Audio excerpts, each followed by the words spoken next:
Tatkalawat oi kaloma, liloitsa, nunwasi klautiwama. Good evening, everyone gathered here. I'm happy to see you. We are all friends here. My name is Beth Pyatot, and I'm the director of the Arts Research Center. We are honored to sponsor tonight's event of Poet Laureate readings, bringing in powerful poets from near and far. This event is co-sponsored by the Engaging the Senses Foundation, the Center for Race and Gender, and the Departments of English and Ethnic Studies at UC Berkeley. We are gathering this evening on the unceded homelands of the Ohlone people, who are of this place and will always be in this place. We know, too, that land acknowledgements without action are empty gestures. The Arts Research Center is committed to giving material, creative, and other forms of support to California Native and other Indigenous writers and artists, and particularly to supporting Indigenous language revitalization through the arts. We encourage each person here to make material commitments to the well-being and autonomy of Indigenous communities. So, to begin, happy National Poetry Month! Yes. What better way to celebrate but with a room full of Poets Laureate? I cannot believe we got away with this. Like, does everyone know that we've got them all here? It's just an ostentatious display of wealth. So let's really savor it. And tonight's not the only night. Please join us tomorrow night when we'll be screening Kealoha's beautiful film, The Story of Everything, at 7 p.m. in Wheeler Hall, just across campus, brought to you by the Engaging the Senses Foundation, Arts Research Center, Native Arts and Cultures Foundation, and the Orion Press. Before I introduce our poets tonight, I do want to take a moment and acknowledge someone with us tonight who is a great advocate for the arts. Mona Abadir, the CEO.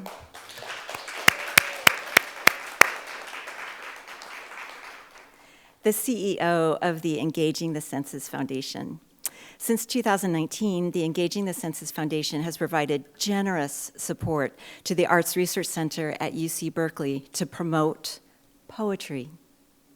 The gifts from ETSF have allowed us to support poetry fellowships, workshops, publications, and many, many public-facing events, such as a series of flash poetry readings for National Poetry Month and poetry performances by luminaries such as Joy Harjo, Patricia Smith, Chen Chen, Ross Gay, and the phenomenal poets tonight. Please check out the archives section of our website if you want to catch any of those previous events, and please follow the ongoing events that we have. So, to recognize Mona again, please join me in thanking the Engaging the Senses Foundation for the incredible support of poetry.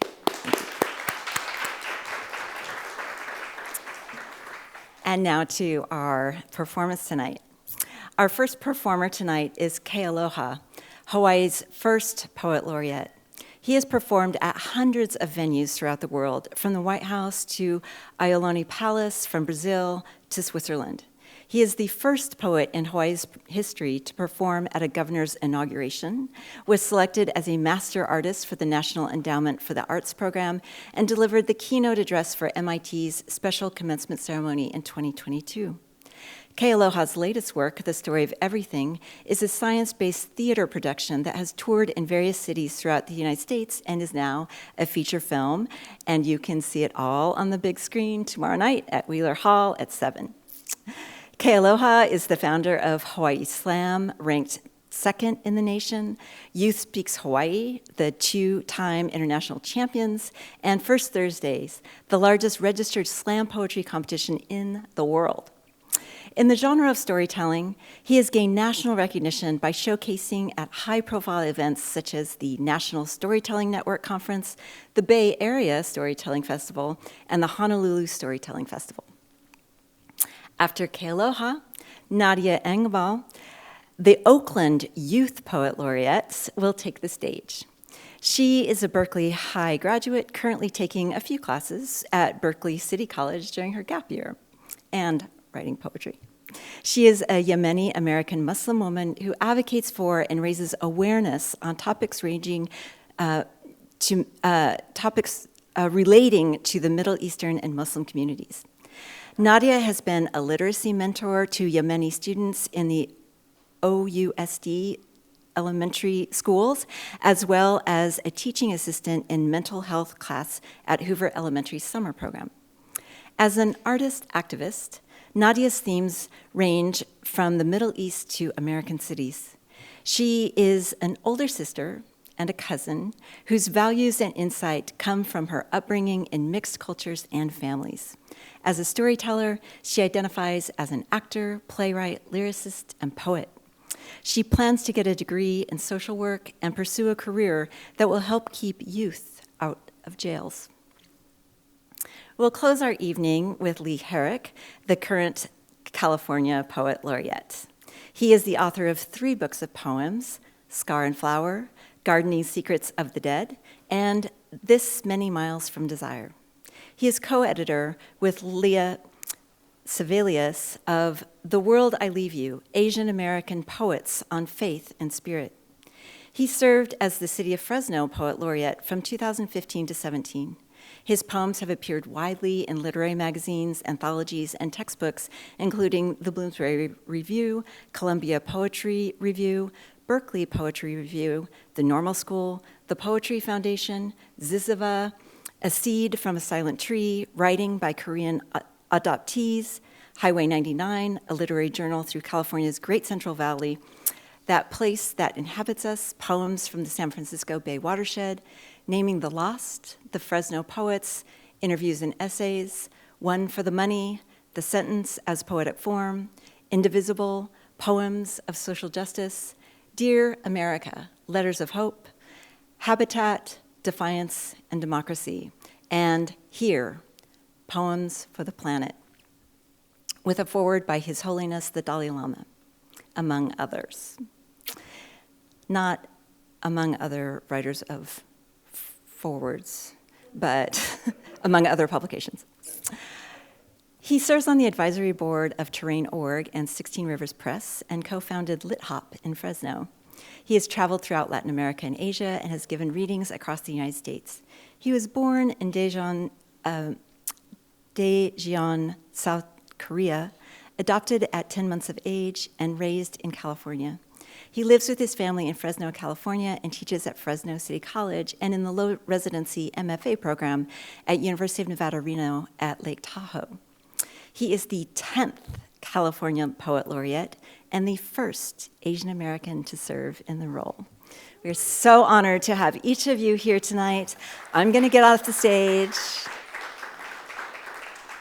but I'm coming back as soon as they finish reading so we can have a conversation. I want you to think about your comments, your love, your questions that you might want to share with the poets tonight. So with that, Kealoha.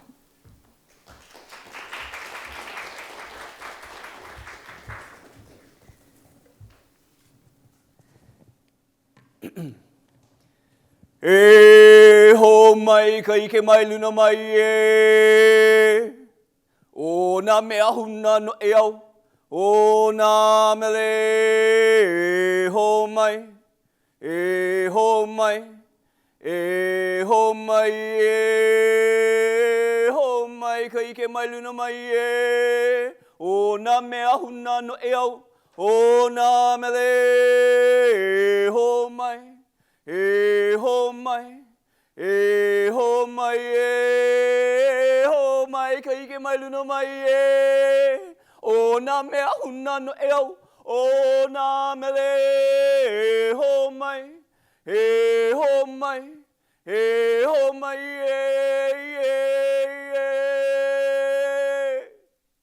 Good evening. How you doing? Okay. So what I wanted to do tonight, is I wanted to share a long, short piece from the film that's going to be shown tomorrow night, so I can kind of entice you to come. This is a project that I've been working on for about 12 years.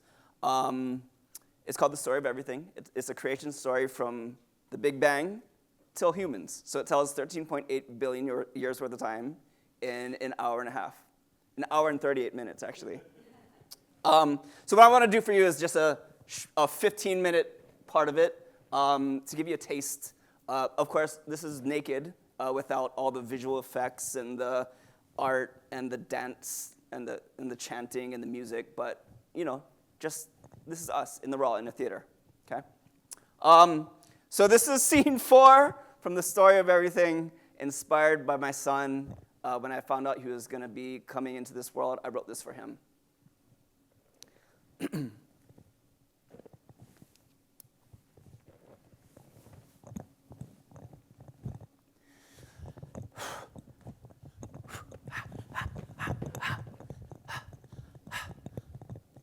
Where do we come from? No one knows, but we do know a lot about everything, though. So many different crossroads, but the paths look the same. Like it could have gone different, but it went this way. Like a hopscotch game of infinite time. Every time we move forward, there could have been 9 parallel dimensions, but it's all in the past.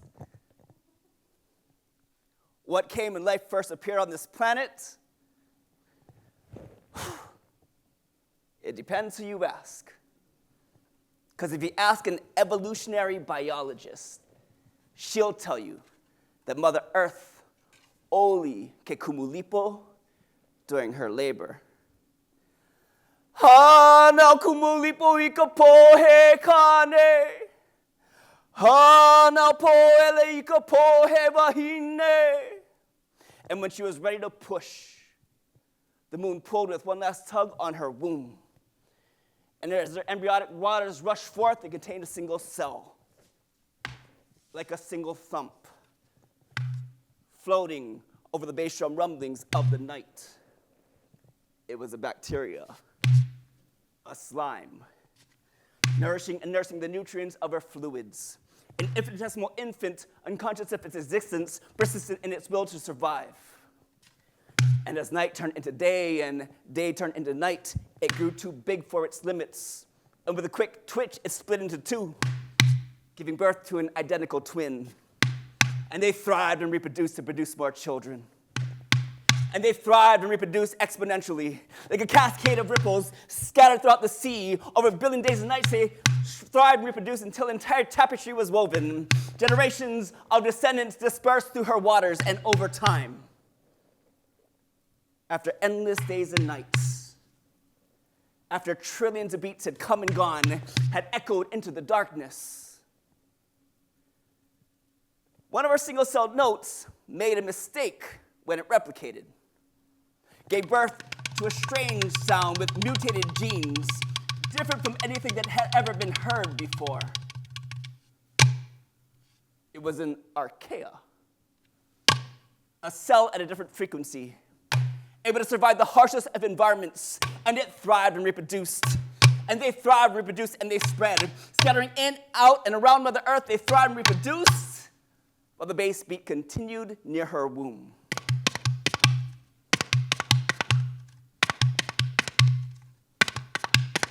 And we stayed that way for millions of years.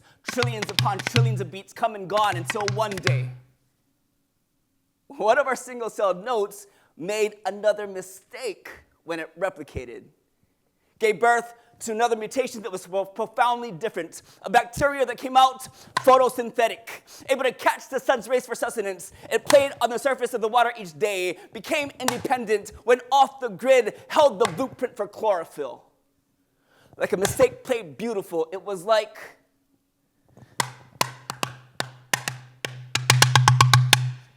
jazz, man.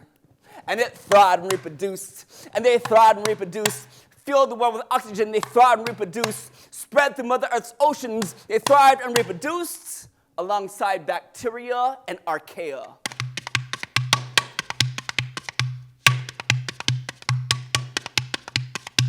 And life stayed that way for over 1 billion years, echoing into the cosmos, shaping the atmosphere, laying the foundation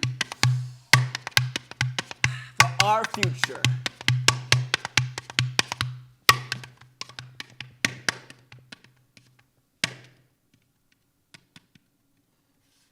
And then something really, really interesting happened. And we're not quite sure how, but we have our hypotheses. Somehow, some way, an archaea ate a bacteria without actually eating it. And this bacteria live inside, and together they thrive symbiotic, like how lovers come together to make each other better, entwined in each other's essence through the night. It seems an archaea ended up with that bacteria in its gut, but they became one entity exchanging genes. That's the new form of life, plucked itself into existence. And this new sound was organized with a nucleus for its DNA, which meant that we now had a dedicated space for our genes, our own little laboratory for genetic transfer and mutation, which is a fancy way of saying that this whole entire thing was about to get insane. The first thing we did was get multifaceted, arranging ourselves into multicellular life forms, multiple cells that acted as one, like how many brushstrokes combine colors and textures to create a singular masterpiece. Like how billions of tiny water droplets combined to make up one cumulus cloud, and some of us stayed that way. Evolved into the mold and fungi we see today, while others of us went symbiotic with the photosynthetic bacteria. Evolved into the seaweed plants and trees that help us to breathe, but the rest of us, we broke off from the chain. Went a new direction with our multicellular lineage. Mutated into simple animals who gained the power of digestion, who could eat the energy of other living organisms to thrive and reproduce, and some of us stayed that way. Evolved into the coral polyps, worms, and starfish we see today, while others of us grew exoskeletons for structure and protection. Evolved into the crustaceans and insects with mind-blowing diversity, but the rest of us, we broke off from the chain. Went a new direction with our animal lineage. Mutated spines on our insides, then developed into creatures who could swim long distances or change directions. We began to take greater control over our own lives, learned to swim against the current when we needed to, grew brains and eyes, learned how to hunt and avoid being hunted, and some of us stayed that way. Evolved into the fish, sharks, and rays we see today, but the rest of us, we broke off from the chain. Went a new direction with our vertebrae lineage, mutated lungs and limbs into our DNA so we could take our first gasps of air, explore land for part of our lives, take our first steps toward a new frontier, and some of us stayed that way. Evolved into the frogs, toads, and salamanders we see today, but the rest of us, we broke off from the chain. Went a new direction with our amphibious lineage, mutated the ability to lay our eggs on land. Oh, so we could be born and raised in the Aina, yeah? So we could be safe from predators in the sea, and some of us stayed that way. Evolved into the reptiles who, man, you should have seen them. They used to run this land. Mutated to epic proportions and became the dinosaurs, and some of them mutated even more, grew wings and feathers and mastered flight to the evolution to new heights, and they ruled this land for over 100 million years. Kings and queens from the mountains to the valleys, from the jungles to the plains. But then the world changed. And because of a massive asteroid that smothered the sky after impact, shooting its dust into the atmosphere like slow-motion confetti, blocking the sun and ushering in a lingering winter. Most of the dinosaurs died out, but the ones who could fly remained. And they evolved into the birds, direct descendants with royal dino blood, so when they fly overhead, it is their way of letting us know that they once owned the land below them too, but the rest of us, we broke off from the chain before the dinosaurs came. Went a new direction from our reptilian lineage. Mutated the ability to regulate our temperatures, then mutated to hold our eggs inside our wombs from inception to birth, nursed our infants with milk, developed bonds between mother and child, and some of us stayed that way. Evolved into the wolves, primates, and horses who roam under the trees, and some of us even went back into the oceans. Evolved into the seals, whales, and dolphins that roam the sea, but the rest of us, we broke off from the chain. Went a new direction with our mammalian lineage. Mutated the ability to move upright. Mastered carrying and running, became hunters and gatherers. We crafted tools to realize our ambitions, grew bigger and better brains. We started to shape our environment, and some of us stayed that way. Evolved into the Neanderthals and Denisovans who thrived in the regions, but the rest of us, we broke off from the chain, went a new direction with our human lineage, mutated the capacity for high intelligence. We harnessed the power of language, built greater and more complex tools, and whether it was our ability to adapt to a changing environment or just sheer luck, we are the only ones of our humankind to have survived the passing of time.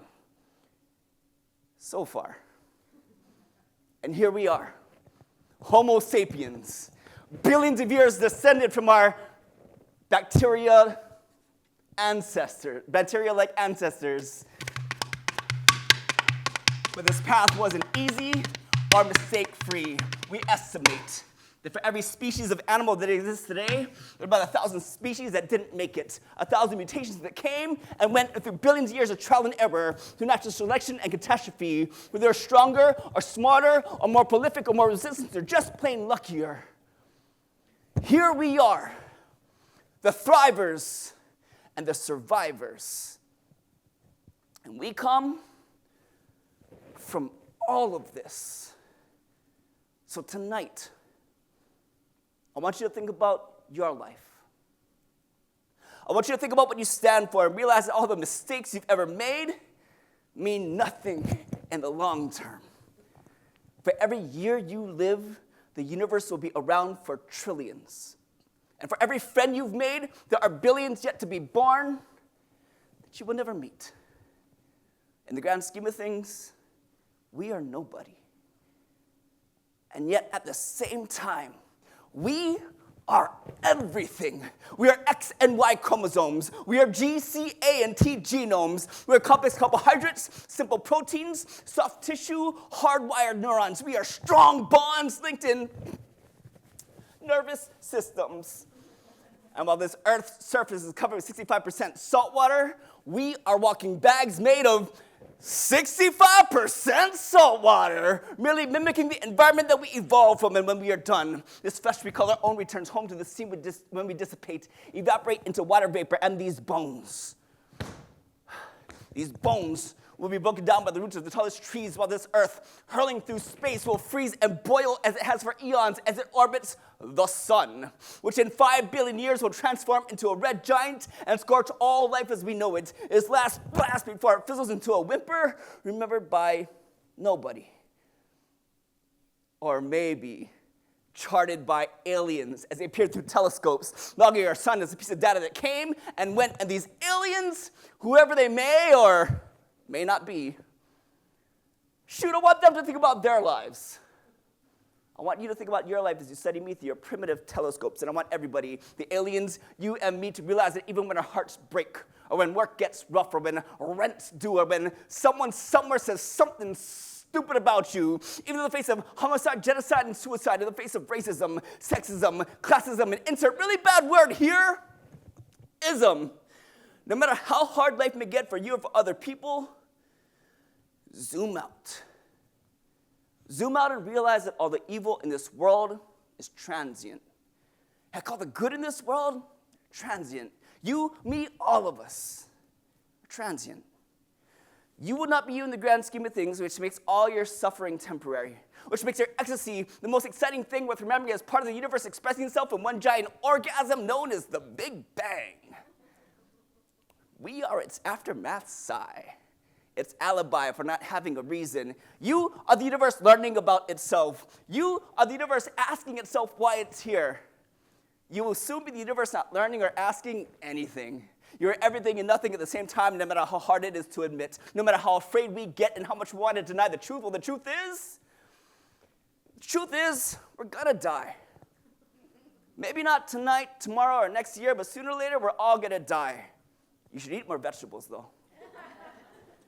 The truth is hard to swallow, and so we do everything we can to avoid the big picture, because the big picture is paralyzing, and so we focus our eyes on the day-to-day dramas of our lives, but not today. Today, I want you to think about your life right here. Not here, this wonderful studio theater on Berkeley campus, but here, this world, planet Earth, here, this galaxy, this universe. We are not cavemen anymore.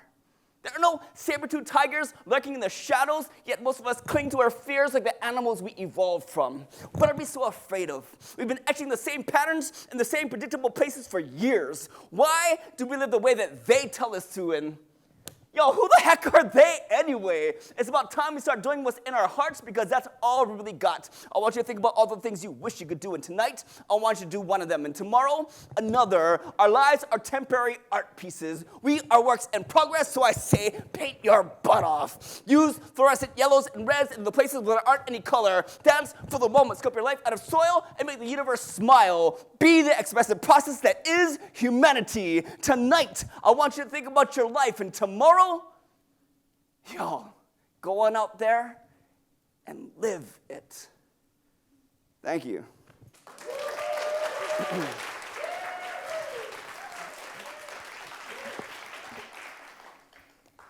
Hi everyone, my name is Nadia Elbgal. I have about 4 poems that I want to share with you all today, and I'm going to start off with one called Product of a Blended Culture.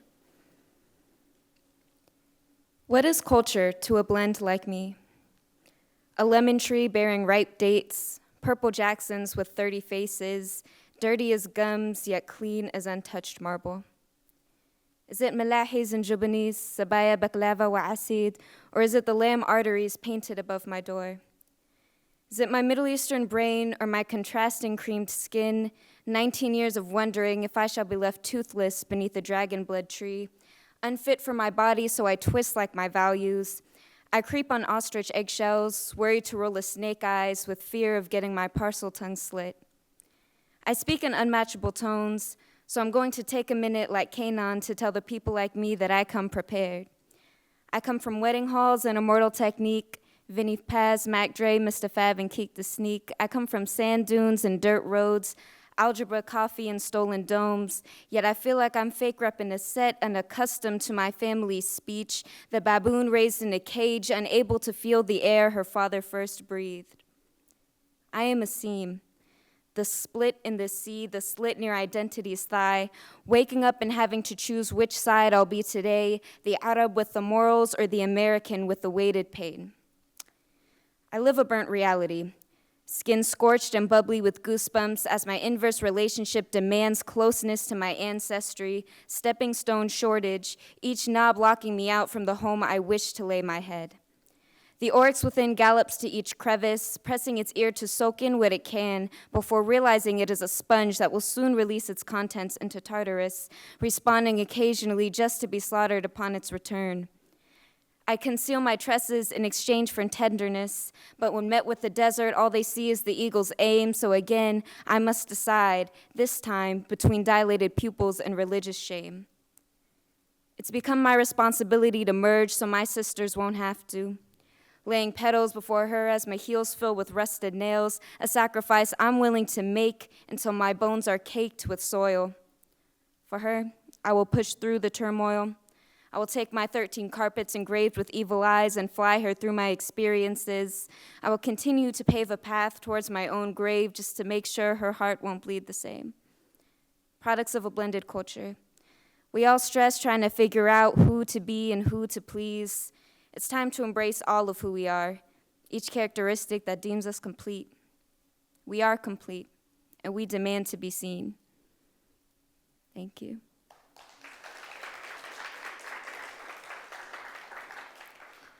This next poem is called Spark, and this was one of my very first poems.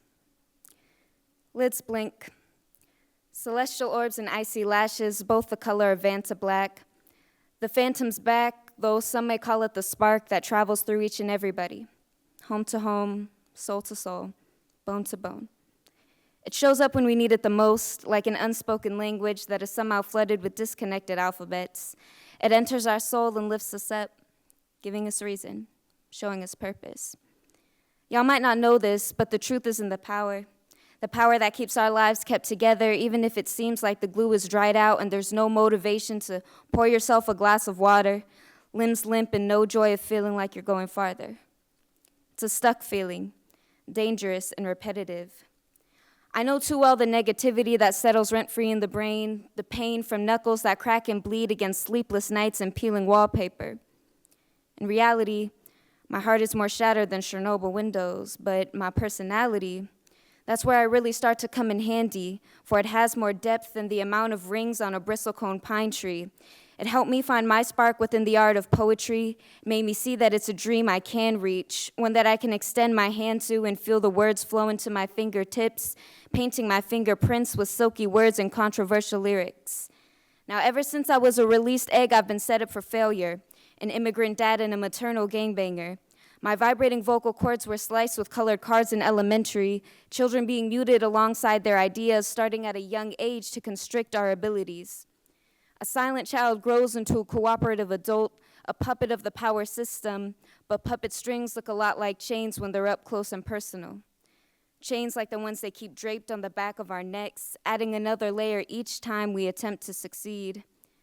We live in a nation built on more torment than we like to believe, definitely more than the amount of masks on in this community. And if only they knew how uneven we breathe when we turn on the TV, the fear that would eat us faster than Roz Mussolini, because while some of us go from straitjackets to suede jackets, I'm stuck replaying the image of my homegirl's casket. And those sparks that I was speaking on, they give us a leg up to win, but sometimes you gotta suffer with death before you live again. The youth are constantly battling from being so exposed to hatred. I know that if I dodge the bullet, it'll fly and hit the next kid. But my one goal in this moment in time is to educate and stimulate the mind of whoever will listen, because then there will at least be hope in this generation.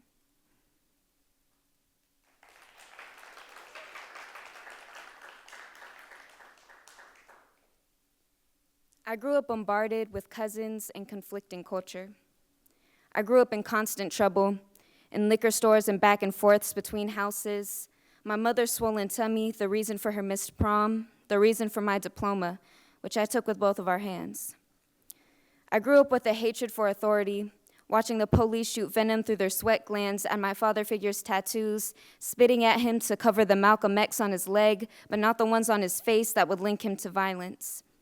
I watched their ignorance unfold as they ignored my crying baby sister in his arms, fully focused on whether or not he's a threat, fully unaware that their metal fingers could pierce this baby's heart, that my pop's only weapon was his mind. I grew up in split families, seeing how even blood will sweep you under the rug, keep nieces hungry while you enjoy your 2 stories in the hills. Most of my uncles struggle to pay bills, lucky to find housing in today's climate. I grew up giving, because I saw the product of neglect, my dad's home country that he hasn't seen since he first came out here, the immigrant, terrorist, the labels we worked our blood out to erase, but the lead just spread into more nasty words, destroyers of communities, a label I provided myself, though it's a struggle to speak out against a system that's been benefiting most of us for years. I could say my main dream is to stop being the alcohol provider, diabetes supplier, but this desperation, this need goes beyond a wine lease. It extends to the racism backed by the white man who placed us in the hood to corrupt it from the inside. And we took the bait, but we too have to live there and supply to our neighbors. We seem to forget that we're all placed strategically. We are the chess pieces, and everyone wants to be king due to the title, when the queen is the one who makes the real moves, and ignorance keeps us all pawns. My dreams for my city are along the lines of equality, but that's too broad of an answer, so specifically, I want to be able to see my ethnicity when I'm checking a box that's meant to define me, so I don't get grouped with just white and my needs become hidden amongst those who are systemically set up to do better. Because just because you put Middle Eastern in parentheses does not mean that you're inclusive. I want to be able to point to a map and show the people in power my country, not the one I reside in, but my country. Show them how we're ignored, though we're going through a civil war, the world's largest humanitarian crisis. So the least you can do is acknowledge my background. The least you can do is have my language as an option to learn in public schools, because despite what you may think, the world doesn't limit itself to Spanish, French, and German. The least you can do is try to say our names correctly. I know the sub has hit me on the roll call sheet when there's a long pause before they say my name. And I didn't know that Nadia was super hard to say, so imagine when my sister Hisson gets into school. I don't want to have to worry about her being made a fool. I guess my dream is that we all talk to each other respectfully, with honesty, hold no opinions with an unknowing claw, learn before we speak, but it's hard to think of goals that are not so out of reach, so I plan for the stars, and if the edge of the earth is what I meet, I won't be upset. I won't let other people's limits stop me from achieving what I wish for my community. Grocery stores in the Deep East, defunding the police, because putting money into a Beretta won't take people off the streets, won't put sheets over the shivering bodies of unhoused individuals, will only put the captor of my heart in a cell at 15 years old, will only ruin lives and put a rehabilitation sign on the chains linking children, leading them to spend more time behind bars than out in the open. My dreams run so deep, meaning it's a change that must take place in our hearts and in our brains, because hatred causes division, causes hatred, causes division, causes pain, causes violence, causes misery. Yet I'm confident the problems we face will be solved by unity. So in turn, unity is my dream. Thank you all very much.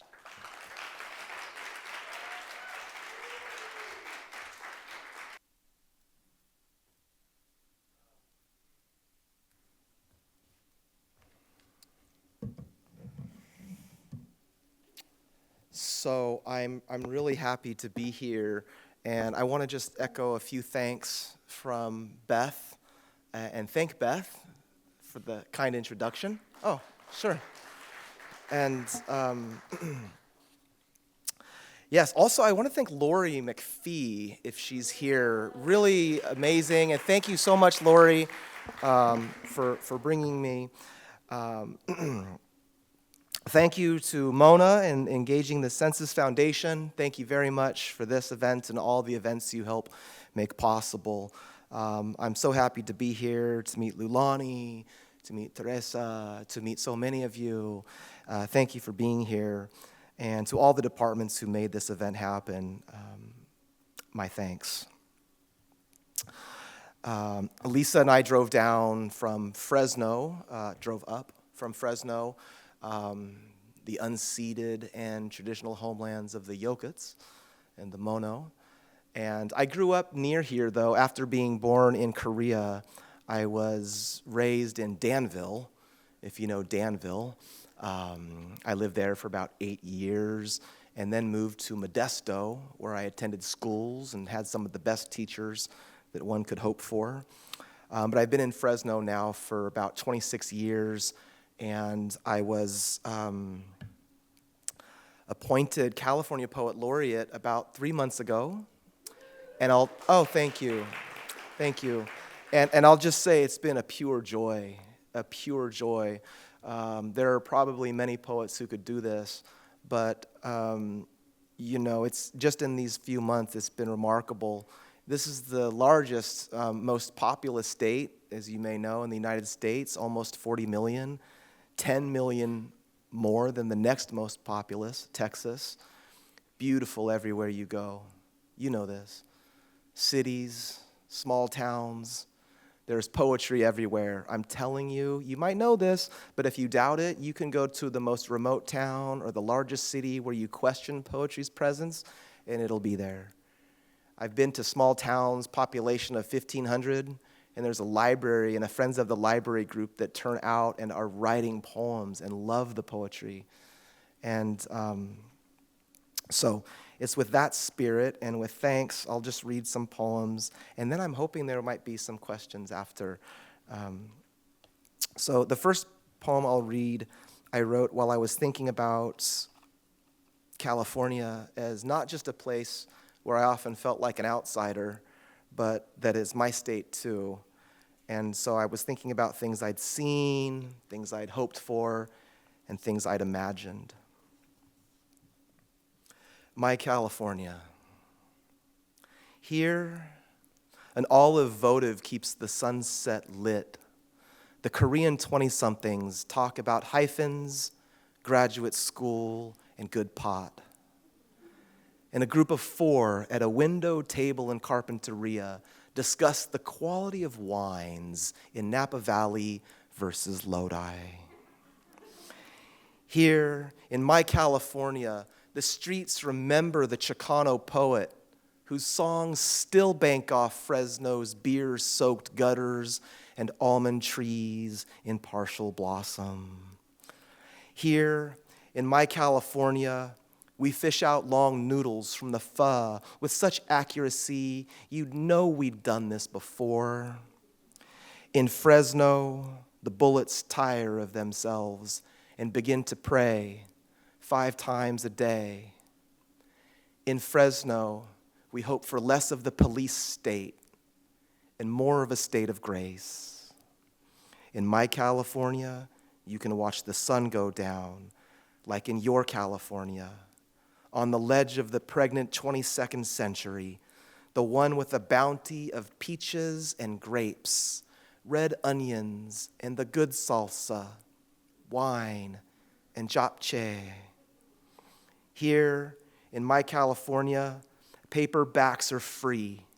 Farmers markets are 24 hours a day and always packed. The trees and water have no nails in them. The priests eat well. The homeless eat well. Here in my California, everywhere is Chinatown. Everywhere is K-Town. Everywhere is Armenia Town. Everywhere, a little Italy. Less Confederacy. No internment in the valley. Better history texts for the juniors. In my California, free sounds and free touch. Free questions, free answers, free songs from parents and poets, those hopeful bodies of light. All right, so I'm going to read a few more. Oh, thank you. Thank you. And you don't have to do that after everyone. But thank you so much. I'm going to read, let's see, mostly from Scar and Flower, and then I'm going to read a couple of new ones. So I will read this poem. I was on an airplane, and you know the seat in front of you, how it has the magazines, and in the magazines there are crossword puzzles. Do you know? And so I was on a flight, and I started to do the crossword, but 2 people had already begun the crossword puzzle. And I thought, well, I might as well jump in and add to it. And it just became a poem about imagining people's lives and the places we go and the people we meet. So this is titled Flight. The in-flight magazine crossword partially done. A corner begun here, scratched out answers there. One set of answers in pencil, another in the green. And the woman with the green ballpoint knew the all-time hit king is Rose. And the Siem Reap treasure is Angkor Wat. And the woman, perhaps en route to hold her dying mother's hand in Seattle, forgot about death for 10 minutes while remembering her husband's Cincinnati Reds hat while gardening after the diagnosis. Her handwriting was so clean. Maybe she was a surgeon. Maybe a painter. No. What painter wouldn't know 17 down? Diego's love. 5 letters. In a rush, her dying mother's voice came back to her, or maybe she was a Chinese adoptee, and her first mother's imagined voice said, "Wo ai ni." At 30,000 feet, you focus on 33 across. Asian-American classic. The woman. When a stranger in the window seat sees the clue, watches me write in W, and she says, "Warrior." And for a moment, you forget it is your favorite memoir, and she reminds you of lilies or roses, Van Gogh or stems with thorns, art galleries in romantic cities where she is headed, but you should not go. And the flight attendant grazes my shoulder. The crossword squares, the letters, the chairs and aisles seem so tight in flight, but there is nothing here but room, really. Maybe the next passenger will know what I do not. 64 down, 5 letters, purpose. And why do we remember what we do? We know the buzz of Dickinson's fly and the number of years in Marquez's solitude, but some things we will never know, as it should be. Why the body sometimes rumbles like a plane hurtling over southern Oregon.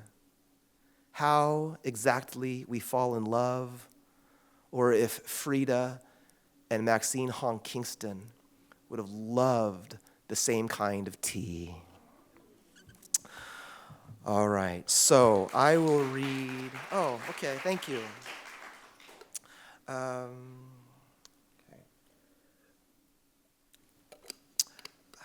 Let's see.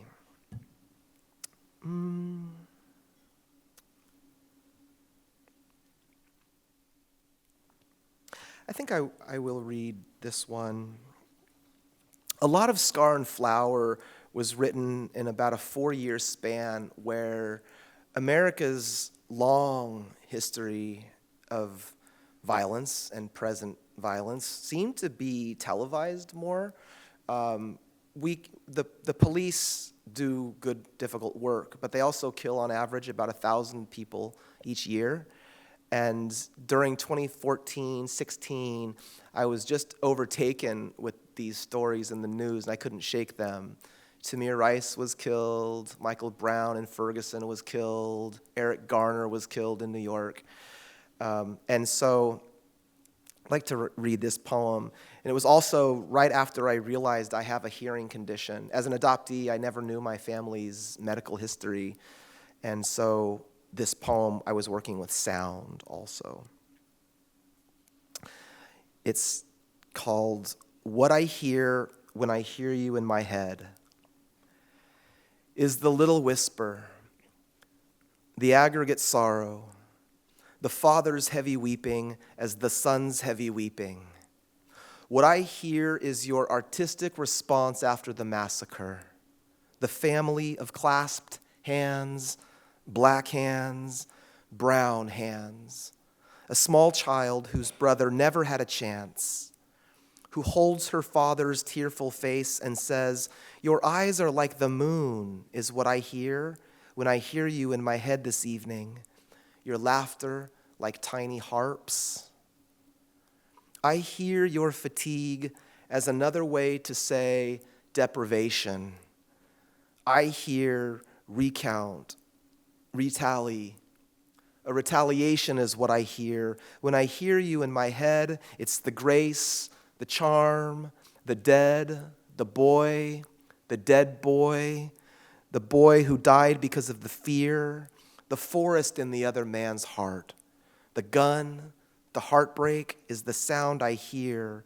When I hear you in my head, it's how we each sigh with distinction, where fatigue meets fire, where we wake and wonder if we all go out to a field tonight and sit by a fire, say the most honest thing you've ever said in your life.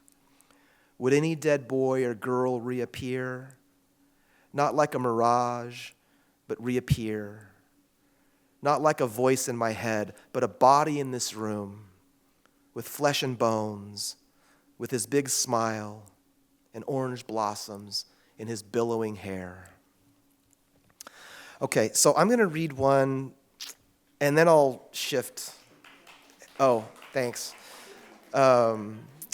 I'm gonna read one, and then I'll shift and try to bring it up a little. Can I read an adoption poem that it might be a little heavy? Is it okay if I persist along this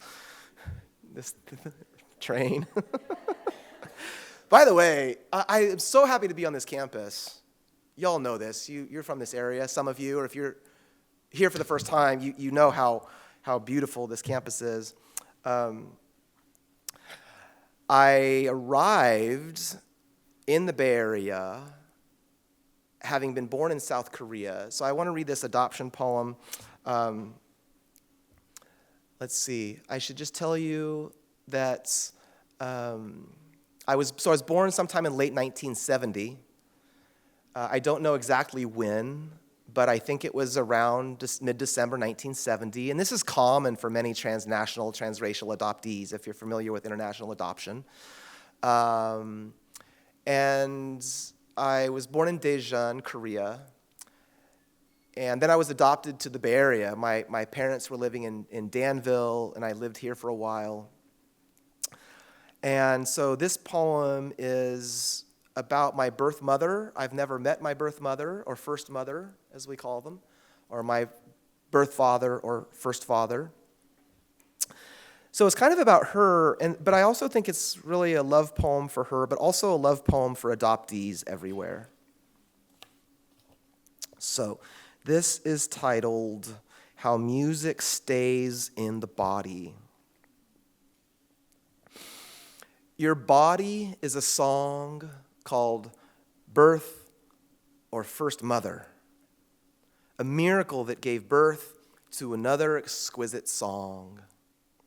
One song raises 3 boys with a white husband.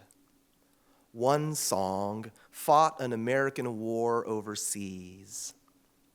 One song leapt from 14 stories high and like a dead bird shattered into the clouds. Most forgot the lyrics to their own bodies or decided to paint abstracts of mountains or moons in the shape of your face. I've been told mothers don't forget the body. I can't remember your face, the shape or story, or how you held me the day I was born, so I wrote 1,000 poems to survive. I want to sing with you in an open field, a simple room, or a quiet bar. I want to hear your opinions about angels. Truth is, angels drink too. Soju spilled on the halo, white wings sticky with gin, as if any mother could forget the music that left her. You should hear how loudly I sing now. I've become a ballad of wild dreams and coping mechanisms. I can breathe now through any fire. I imagine I got this from him or you, my earthly inheritance. Your arms, your sigh, your heavy song. I know all the lyrics. I know all the blood. I know why angels howl into the moonlight. And I think I'll just read one more. Thank you. I'll just read one more. This is a new one. So, Berkeley, East Bay, California, great food cities, right? This is a great food state. Are you all, you like good food, right? And just for a second, I want to take you back in your mind if you want to, and then I'll get you out of that really quickly. But do you remember April 2020? Okay, thank goodness we're now in 2023, but in April 2020, I was asked by an editor to write something about food and open space. Yeah, food and open space. And my mind went straight to food trucks. And honestly, in April 2020, I was eating an ungodly amount of Ruffles. So I started, but it was very difficult to write this poem just because the time, you know. But this is sort of my food poem. Maybe it's about freedom too, you know. So thank you, everybody. This is an abecedarian for you poets, right? It's just a fairly simple form, 26 lines, where each line is the next letter of the alphabet. It's called Abecedarian Love Song for Street Food. Yes. And it has an epigraph by the late Anthony Bourdain, who said, "Street food, I believe, is the salvation of the human race." All praise for the pozole glistening in midday light by the grace of the woman near the comal. In Southern California, Raul Martinez unveiled a mobile downtown gold mine of al pastor by a bar in East LA for the drunks, the artists, the necessary future waiting in line. Praise be to the ice cream truck, glory of the van's slow roll. So praise the van, hut, cart, booth, tent, stall, stand, bike, or truck. I once devoured a tlayuda in Oaxaca City, broke down just as the sunlight burst through the heart of a woman kissing her baby's forehead by the plaza. When I say love, what I mean to say is, I dream of you through disaster, malady, or that nightmare anxiety pandemic. But now, even in this late dying, let us praise the 20,000 open-hearted vendors in Bangkok and the glorious pupusas in San Salvador I ate on a bench near a dove. Quesadilla, arepa, tteokbokki, hallelujah. The banh mi right on the outskirts of Hue, the chili pepper, the cilantro songs, praise the Zocalo saints who brought me to tears with a taco so full of music, I almost wept. Under the Beijing moonlight, balsa is made by angels, vendors with wings if you know where to look. On West 53rd and 6th Avenue, New York City, halal, or in Fresno, no xenophobe is welcome. Tell me what to eat. Your chuan, your elote, your mouthful of pure zen, like savory, surprising flashes of heaven. Thank you.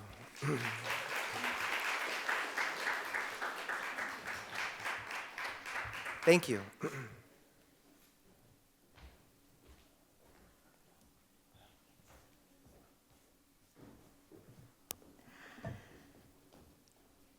Wow. Who else in the room feels like writing some poems? Yeah.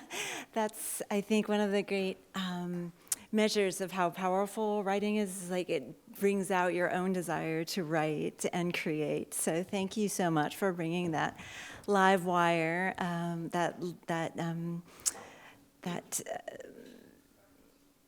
yes, you should tell us. I was trying to think, what is it called? The cutting from a plant that becomes a new piece?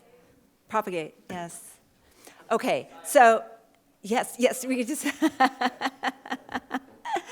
So I would like to invite our poets to come back up here. We have about 15 minutes that we can have a little bit of a conversation. As I said before, you can ask questions, you can hurl praise at the stage. So please come back, and while our audience is thinking a little bit, I have to start with a question for our Poets Laureate. The job of a Poet Laureate is a very specific kind of work, right? It's to promote poetry, and this is a very special designation. And so I want to ask our Poets Laureate, while our friends here are thinking of their questions or comments, I would like you to first tell us a little bit, as a Poet Laureate, what kinds of activities do you like to bring in, or how do you promote poetry? How do you do your job as the laureate? You can start. The formal task is to advocate for poetry, educate wherever possible as the California Arts Council says, from the boardrooms to the classrooms. My project that I'll be doing, and we hope to launch it by June 1st. If any of you are interested, if you know any Californians of any age, any experience level, documented or not, free or not, I've been doing some work with prisons, and they're Californians too. But any Californian who wants to write a poem, I'm calling it Our California. And it's an invitation to write a poem about what you love about your town or your city or your California.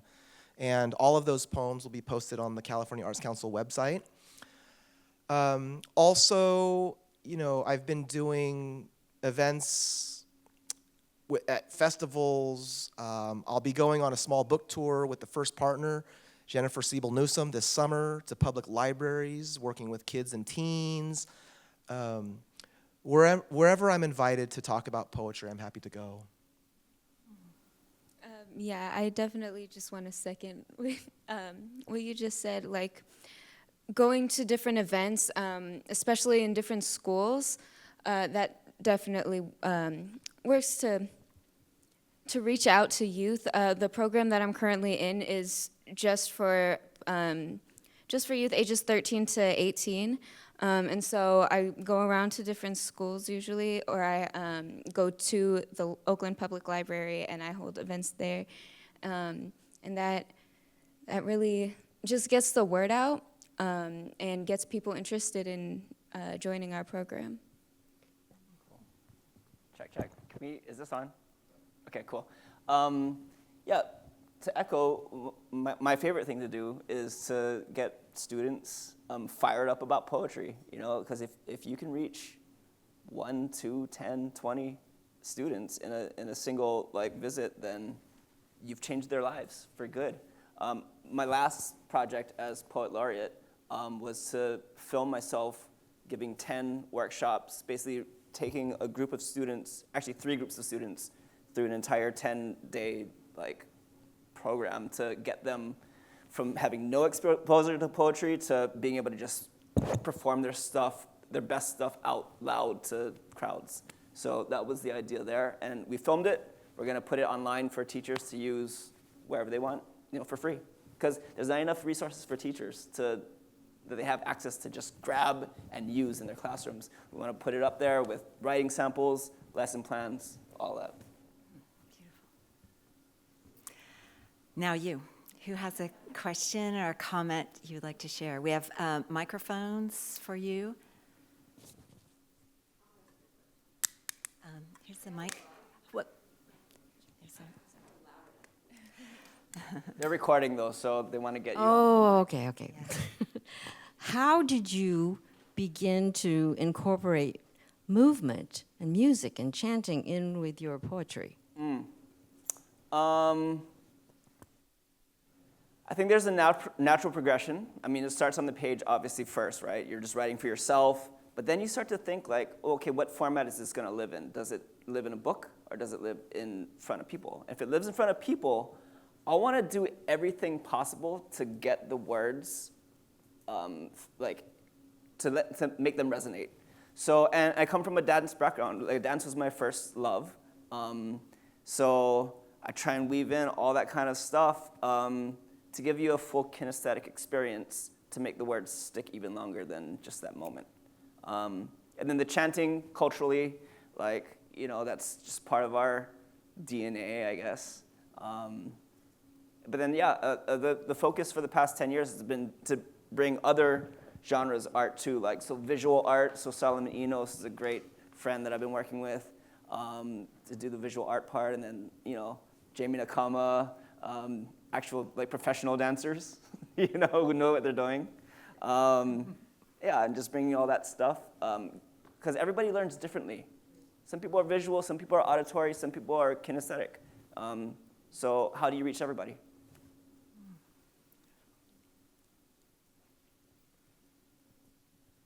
Amazing work. I'm so happy to be here. I know Lee from high school in Modesto, so really happy to hear. And he's so funny, just like he's always been. His poetry. As poets, how do you get started in poetry versus maybe other forms like just creative writing, for instance? Is it how you think, the lyricism? You know, how do you become a poet? Can I answer this? Okay. It's super interesting. I actually started with creative writing and like writing short stories. And then I love to sing, and so I tried to write my own songs. And then what really got me into poetry was taking a drama class, and the first assignment being to write a monologue and perform it like within the first week of school. And that sort of just like I've always loved to write. English has always been my strongest subject, and so it sort of came like afterwards, but I still, I feel like writing short stories really helped me to become a good poet, and also writing songs. Like songs are poetry, and I feel like I really struggle with writing full songs, and so I realized that if like I can write poetry, not have repetition in it, and I can just, you know, be more free on the page, and so that definitely helped. Hi, Stephanie. Yes, so it's interesting. I like what Nadia's saying. I started off in high school loving music. I've always loved music. You know, I was listening to a lot of Zeppelin and Jimi Hendrix and Janis Joplin. And then my life really changed again when in the mid-'80s I discovered groups like Run DMC and Public Enemy. And that rap in the mid-'80s was very important for me.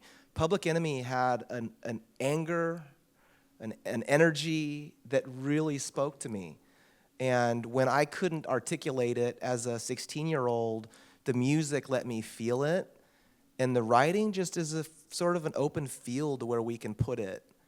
And so some great teachers I had in high school and in college. And then I just really started writing more regularly. And that's, I think, when you know, is when you just can't stop the writing, or it's always, you know, if you're stressed or if you're busy or if it's not for credit, and you're just doing it. Then I thought, well, this could be this could be something I could do for many years. And I get a lot of joy out of it, so yeah. In terms of, okay, so yeah, we grew up with poetry, right? We learned the canon and stuff like that, and all different kinds of other art forms. But the moment I got on fire for poetry, I was probably about 22. It was in the Bay Area, in San Francisco.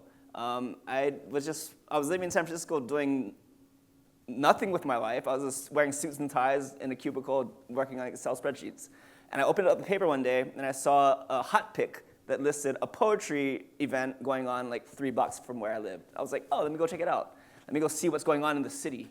And I went, and that's when like I had a visceral reaction to what was going on with the reading. My spine started to tingle, my body got warm, I started radiating, and I went home, couldn't stop writing.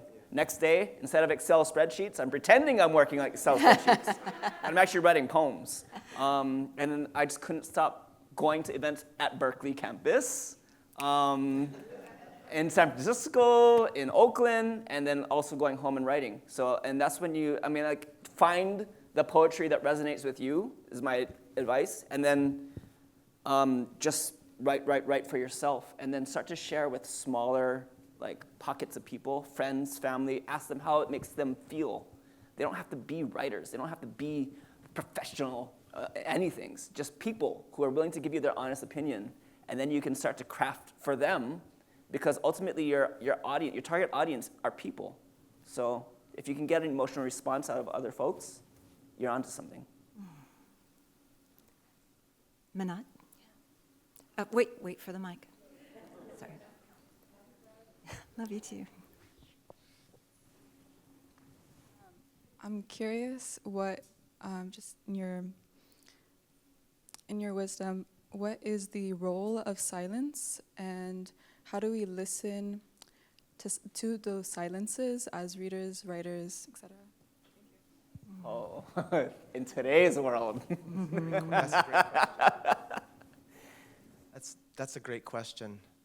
I was just looking at quotes for a book I'm working on, because I'm working on sound and poems, and I think, I can't remember if it was, I want to say it was Mozart, but music's not in the notes, it's in the silences between. When Kealoha, it was so mesmerizing, the sound coming from that, and whether it was the leg or the instrument, I was also noticing how much beauty there was in the silences.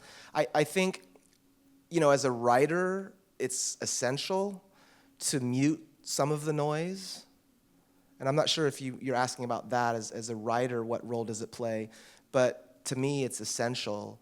Whatever noise that might be, whether it's digital or familial or societal, whether it's some kind of quiet space a person can carve out for his or her or their writing, it's essential. It's essential. So there's that. And then also in the writing, I think a word and rhythm and sound can achieve a lot, but pacing and quiet and some modulation and even into silences. The Chinese poets call it a moment in a poem. Caesura is what other poets call it. Chinese poets call it the moment in the poem where the reader raises their head. So it's important to have those silences in our lives and in our poems. How you feel about silence? Well, I mean, this is something that I feel like I struggle with a lot. I get super nervous and I tend to rush through my poems. And so I've really been trying to add more spaces in between my lines, because I do notice, like, when I go back and I'm rereading a poem in my room by myself, like, I'll try to add spaces in different places just to see, like, it can change the entire tone of a poem if you add spaces in certain places. Switching it up can change it. Like, basically what you were saying, spaces are super, super important, just to have, like, a beat and to, give the audience time to, like, consider what you were saying and to, sit with it. I think it's very important. Yeah, and your reading was great. Definitely. I think, as a human, having those moments of silence, whether you find it in meditation or during any kind of practice you do, yoga. For me, it's surfing. I usually surf, so like no distractions, no phones, nothing. Out in the water, just like the swishing of it all, it just puts me in the rhythm, and I don't leave the surf until, like, there's a moment where, like, the mind goes blank and for an extended amount of time, and I'll just be out there, and then I'll be like, okay, that was it, got it, and I go back in. So if you find any kind of practice in your life where you can just shut the stuff off and shut off your brain too, then it allows for growth in all different facets of life. We have time for just one more question or comments. Yes.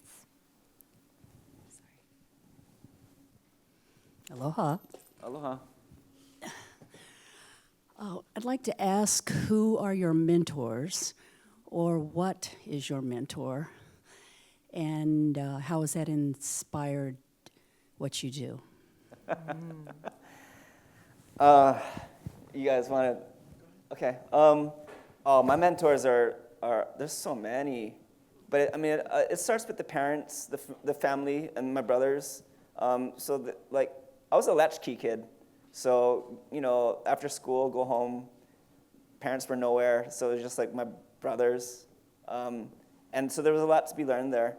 But also through the parents as well. But then throughout life, like poetry mentors, like Mark Bamuti Joseph, who's from this area, that's where he was doing his thing.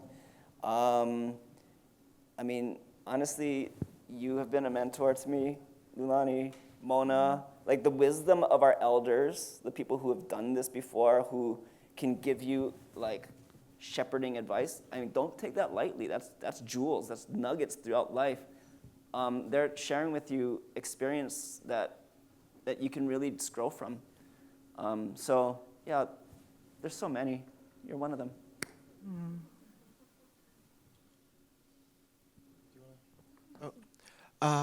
Yeah, I really like that. You know, my dad is a finance guy, you know, but probably my biggest, or one of my biggest mentors and influences.